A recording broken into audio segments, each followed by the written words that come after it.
Welcome to the NWR Resources series, virtual series, I should say. My name is Kerry Stevenson. Next up, we have Recharge Metals. Recharge Metals ASX code will be REC. They are listing on the exchange on approximately the 11th of October. They are an Australian copper developer and explorer with projects in Western Australia. Presenting the story today is Brett Wallace, Recharge Metals Managing Director. Brett, take it away. Thank you very much. So I'll get right into it. Oh, I'm flipped ahead. As just mentioned, we're in Australia and we've got 3 WA projects presently. The main project is the Brandy South project, which is located just south of Deflector in the Yalgoo region of Western Australia. And the other 2 projects are located at Hyden, which is prospective for copper, nickel, and cobalt mineralisation. And in Bohemia Downs, which is located in the Kimberley region of WA, it's located south of the old Kajibuck historic mining area, and that's prospective for copper, nickel, lead and zinc mineralisation. So basically the highlights of of what we're focusing on post-listing, which is we've just mentioned is the listing date we've been given is the 11th of October, which is next Monday, which is great. So we'll be focusing on the development of the Brandy South project. And we consider that there's significant upside at the Hyden and Bohemia projects. We think there will be continuous news flow straight off the bat. We'll be commencing drilling approximately the week after listing at Brandy South. And from that moment on, there's a continuous stream of exploration programs that we've got over the 3 projects. An experienced board with myself, Simon Andrew as the chair, and Felicity Rapacholi-Muir as the non-executive director. So just a quick corporate overview. This is at listing, we'll have 45 million shares on issue. If we choose to exercise an option agreement over Hyden, which will be post-listing, there's just some compliance issues that the vendor has to resolve, then the shares on issue at the completion of, if we exercise that option, will just be over 51 million. So our capitalisation at listing, just over 9 million. We'll have 5.5 million in the bank, and we'll have an EV of just on 3.6 million. Some quick bios of the board. I won't run too much into that, other than there's a good spread of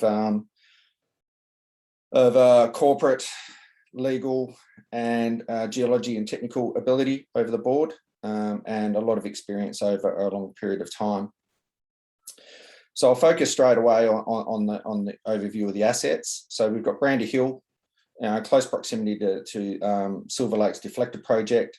That's still in operation. I think I haven't checked for about 6 months about what their reserves are, but they've got significant reserves of copper and gold left in that resource.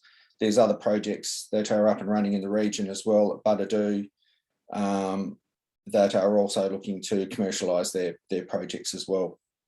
And as before, Hyden and Bohemia Downs. Just wanted to touch quickly on the copper market and fundamentals, what's happening. I think you would have seen this previously, but obviously there's a lot of copper demand, especially in the clean energy technology, which is only forecast to increase, especially in solar wind generation, electric vehicle, we all know about that. And basically copper is a major component of EV and of the solar wind energy generation and the EV market. So with just everyone wanting to turn to EV and clean technology, clean energy, copper is a critical element for basically all of those for all of those technologies to go forward. So Brandy Hill, 4 exploration licenses granted and 1 prospecting, just over 100 square kilometres of prospectivity, I should say. As I've said before, with only about 20 kilometres to the north is the Deflector project. Our main focus is the southern tenement, which you can see the Deflector's copper gold project at the top of this greenstone belt, and then you have a shear that runs all the way through the length of our tenement, which is called the Salt Creek Shear, which I'll touch on quickly. But we've got Brandy Hill, and our project is basically running. The main project is running on that southern tenement.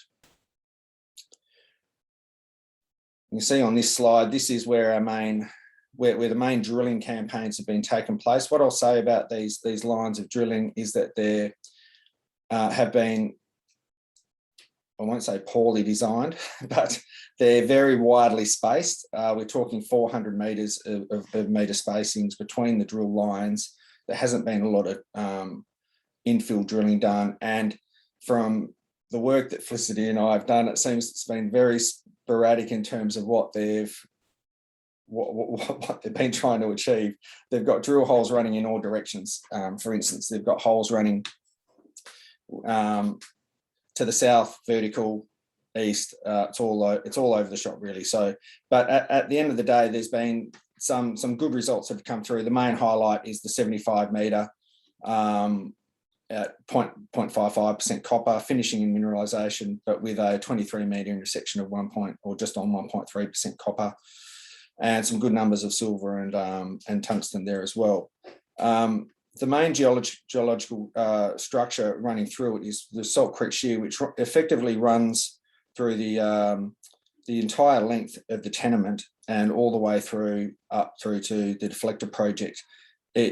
It's difficult to see on this, but if you look at what I would describe as the olive green area, and as you come across from the pink area into the lighter green and into that olive green, that's basically that line, that boundary there is the Salt Creek Shear. That is where a lot of the mineralisation is happening. A lot of the projects, Deflector particularly, have all been founded on this contact and across shears and splays that are running off horizontally from that shear. So that's what the focus is on. Initially, we have a 18-hole or 17-hole program prepared presently with just over 3,000 metres, which will infill these main two lines of drilling where we've got these high numbers to work off these intersections to try and infill and get a better understanding of the geology and try and replicate some of the hole intersections, particularly hole BHRC04, which is where we've got the large intersection. So effectively across the drilling program, we're infilling between these three intersections or these three drill lines here, which are all located 400 metres apart. So that's the design of the area, plus have some consistency with the direction of the drilling. And we'll also be doing some twinning of the main two holes, being 04 and 05, and to probably get a better understanding of the geology, we'll also be conducting a couple of scissor holes across it just to get a better understanding again. That's the initial drilling program. And then from that, we'll be carrying out a downhole EM survey, which hasn't been conducted previously. Then we'll be crunching the numbers and probably getting the rig back into the area early in the new year. But we'll also be planning some geophysics to be carried out over the area, whether that's a VTEM survey or an IP survey is yet to be determined. We just want to really check what the mineralisation at depth is doing, whether it's disseminated or whether it's just massive sulfides without the dissemination. That will dictate which way we jump with the geophysics, and then back into an RC drilling program and diamond drilling hopefully in the following year. So just to run quickly through the exploration program again, we've got the listing date, which is the 11th, which is great, and we're into it straight away. Probably the following week, we're on the ground with the drill rig, the week beginning the 18th, to give or take a day or two, but it wouldn't be any later than the following week. That's just the rig being mobilised to site, but we have signed the contract and it is available. It's just a matter of getting it to site. That doesn't need a lot of work done in terms of drill pad preparation. It's very clean ground, and we'll be just having to prepare some sumps and other things. So RC drilling program through mid to late October, followed by with the downhill hole EM surveys conducted. Then in January, we'll be conducting the geophysical survey work, metallurgical test work as well. And then following that, the March quarter, we'll be hopefully getting back in there with the diamond drill rig, and then further geophysics and metallurgy through the June quarter. I'll jump into the Hyden Project now. The Hyden Project consists of effectively two sub areas. We've got the Hyden itself, which is located just south of Hyden, which is a very big land area, 2 blocks consisting of basically approximately 460 square kilometres. The main target through this area is the Dragon Rocks prospect, and the other project is located just adjacent to Ramelius's Tampia gold deposit. This is, well, I'll describe as a bit of neurology. Not a lot of work has been done in that area. We picked the ground up thinking it would be quite prospective. There were a lot of geological structures that were consistent with what was happening at Dragon Rocks though.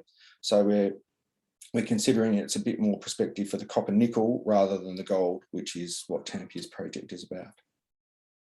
So cross through the Dragon Rocks project, again, been fairly poorly drilled, but from what drilling has been done, the results have been very encouraging in terms of various numbers of up to 1.3% copper, over 1% nickel, through various holes, plus some decent cobalt numbers.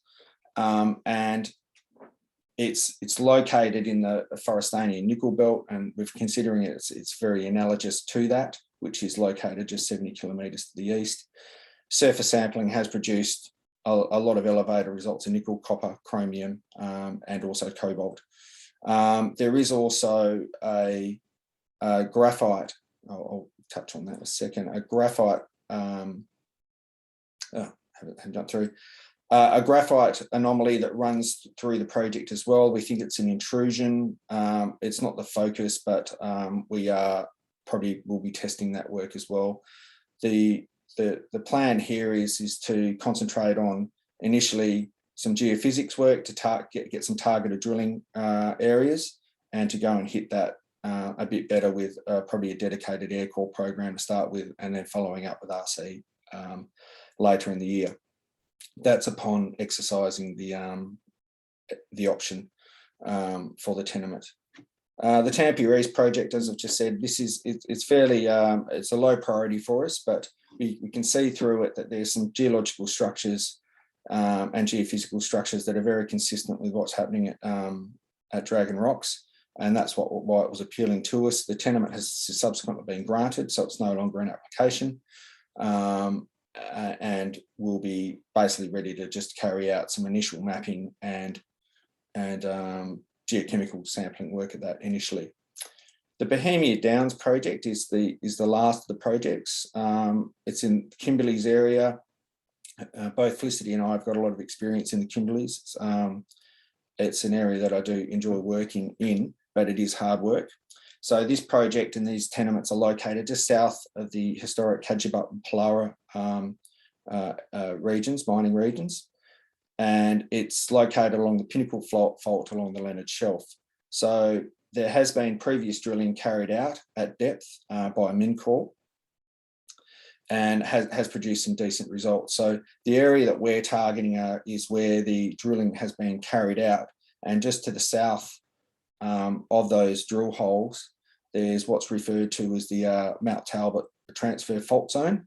And we consider that that's very structurally analogous to the Pallara setting to the north.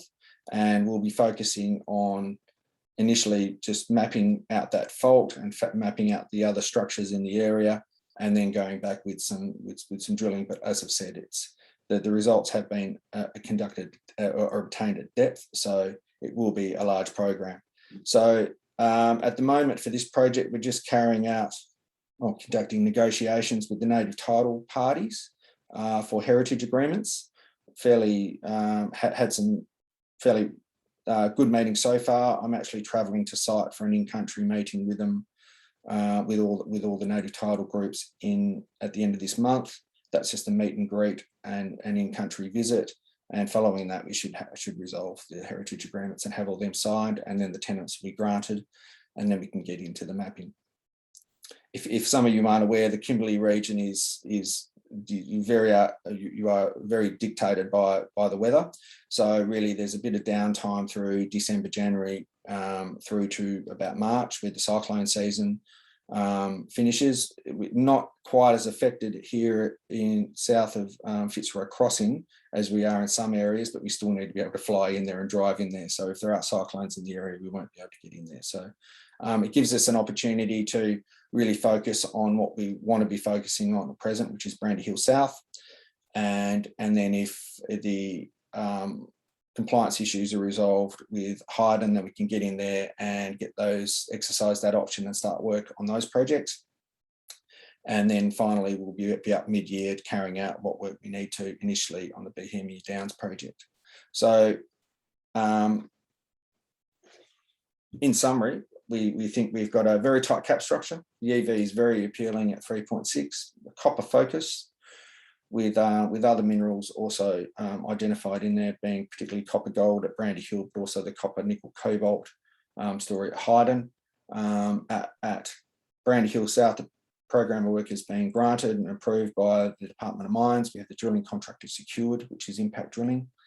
And the RC drilling will be commencing straight away. We consider that from that, we'll be having strong news flow basically for the next, well, certainly the first 6 months in terms of the drilling commencing, the assay results finally coming through. There's about a lag of about a 4-week wait for assay results. A lot of the labs are very busy at the moment, so we won't be smashing through and getting them immediately after listing. Immediately after the holes finish. And then we've got geophysics studies and surveys to produce results from as well. And then we're on to the other projects. So we think there's going to be continuous news flow over the 3 projects and meaningful news flow as well.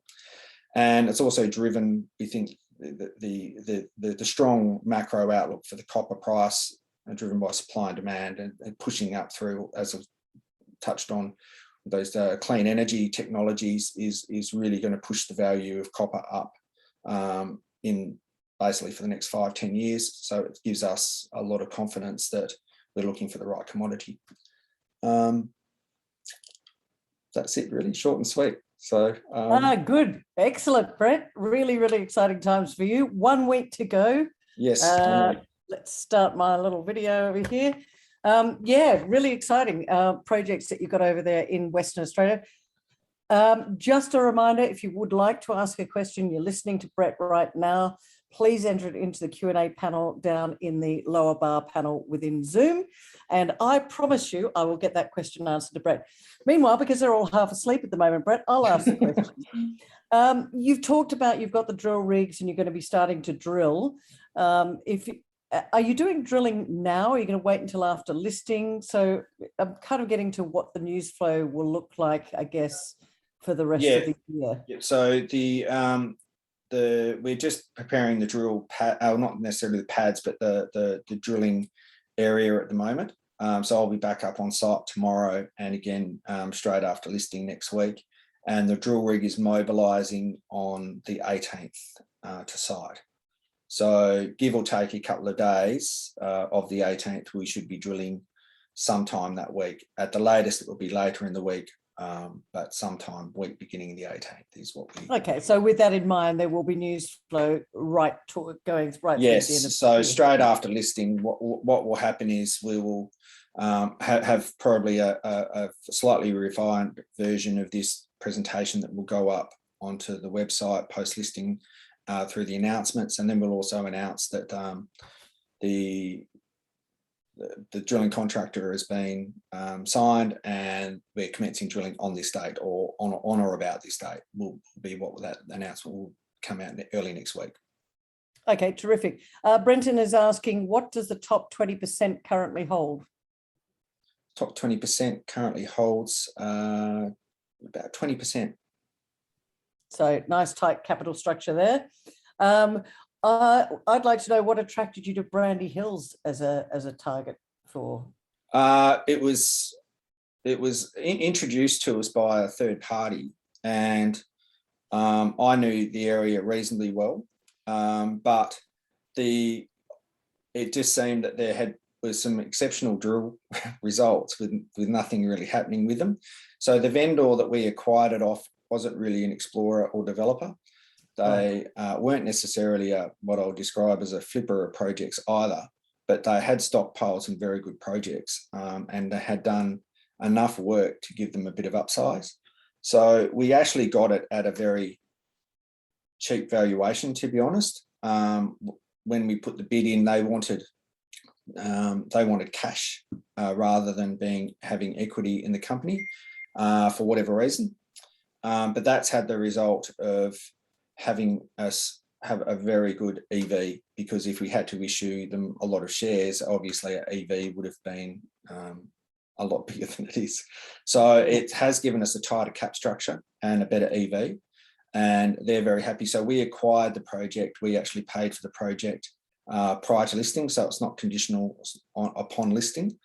We actually own the asset outright right now, and have done for 3 months. So we've done what work we've needed to do through the listing process on it, just in terms of geophysical reprocessing and geological reprocessing of data. And then we've just focused on getting the company listed so we can get into it with the funding to properly drill and explore it. Okay, this is a bit of a tricky one for you, Brett. Sorry about this, but I've got to, I told them I'd ask them all. Yeah. What was the institutional and general public interest in the capital raise for the IPO? Because Andreas says the closing date was extended. Why was it extended? It was just a matter of getting some of the dollars through. All the money had been picked up, and everyone who said they were going to do what they were going to do did what they said they were going to do. It just took a little bit more time to get it in. I think there may have been a little bit of fatigue from a few of the broken groups, to be honest. But we got there in the end. We had at one stage we thought spread might be an issue, but it turned out that wasn't.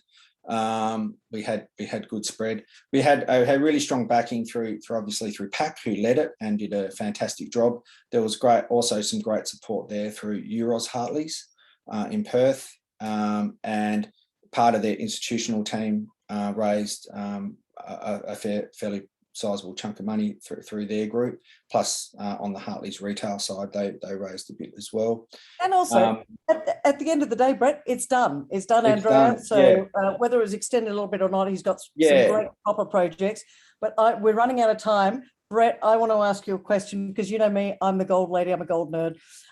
Lots of copper projects, some of them close to some pretty substantial gold projects. Do you think that there was no mention of gold? Do you think copper gold sometimes comes together? Will you be looking at any potential for gold mineralisation in those projects? Yes, definitely. So the deflector project is a gold copper project. Yeah. Our project to the south, for whatever reason, the mineralogy changes a bit and the copper becomes a bit more predominant as the mineralogy goes. So it is a copper gold project. So we're certainly assaying and supporting and trying to proof up the numbers for gold as well. Of the other projects, similarly, Hyden is copper, nickel, cobalt. So they will go together as well. So there'll be byproducts and other projects. So no, we won't just be focusing just on copper. It'll be whatever else is there. But the focus is to have a copper-focused company, mainly because of the clean energy technology and because we see the copper outlook being quite strong. But the other commodities, gold particularly, I think will become stronger again as well. Yeah, as you mentioned before, and ladies and gentlemen, the copper price, Brett loves that copper price, and I tend to agree with you. With EV, copper is going to be stronger for longer. Brett, whilst we've run out of time this time, I'm sure we'll be hearing more from you, because you have got lots going on, and it's a very exciting time for Recharge Metals. Thanks so much for joining us at the NWR Resources Virtual Conference today. Thank you very much. Appreciate your time.